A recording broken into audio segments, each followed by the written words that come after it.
المود اتغير صراحة. أنا كنت ناوي طالع أعمل حفلة بنت حرام، كنت محضر حفلة بنت حرام بداية من مباراة بيراميدز والمصري، بس طاهر محمد طاهر قفلني صراحة. جمهور الأهلي شابوه شابوه شابوه بجد.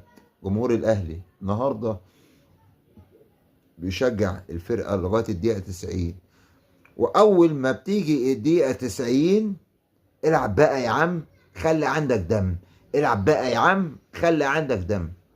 ومفيش بعدها عرضية تقريبا من محمد هاني، وطاهر محمد طاهر بيطلع بيحطها، وادي الهدف التاني.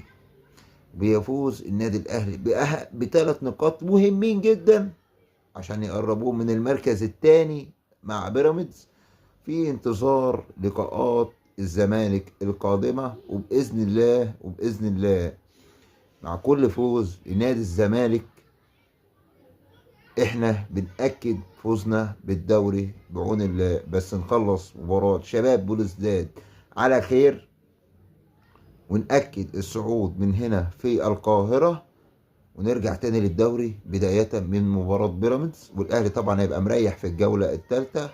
بعون الله نقدر نكسب بيراميدز ونعدي بيراميدز ونأكد الصدارة، ماشي، وخطوة ورا خطوة نقرب أكتر من الدوري. مروان حمدي، مروان يا حمدي انت زي الفل، عليا الحلال انت زي الفل. جبت هدف التعادل وجات لكم ضربة جزاء الدقيقة الأخيرة، بس انت بترفض ان انت تزاحمنا في الصدارة. وربنا يبارك لك يا مروان يا حمدي. احنا كده كده كنا نبقى الأول بفرق الأهداف، بس مروان حمدي قال لنا لأ والله ما انتوا نازلين ومش هنتعادل معاكم في النقاط، هننزل نقطتين عشان انتوا تبقوا ايه، اعلى مننا بنقطتين. 100 بوسه يا مروان يا حمدي، 100 بوسه يا مروان يا حمدي.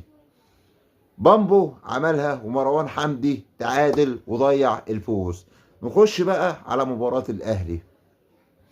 تريزيجيه بيحطها، لاعب الافريقي بتاع سموحه ار2 من اجوان شيكابالا في الشناوي وعلي لطفي لو كلنا فاكرين، وطبعا كلنا فاكرين الهدفين دول. طاهر محمد طاهر من عرضيه لمحمد هاني وبيجيب الثاني في البلاس 90، وبتنتهي المباراه 2-1 وفوز اخيرا للنادي الاهلي عشان الجمهور يشم نفسه. سؤال: امام عاشور ايه رايكم في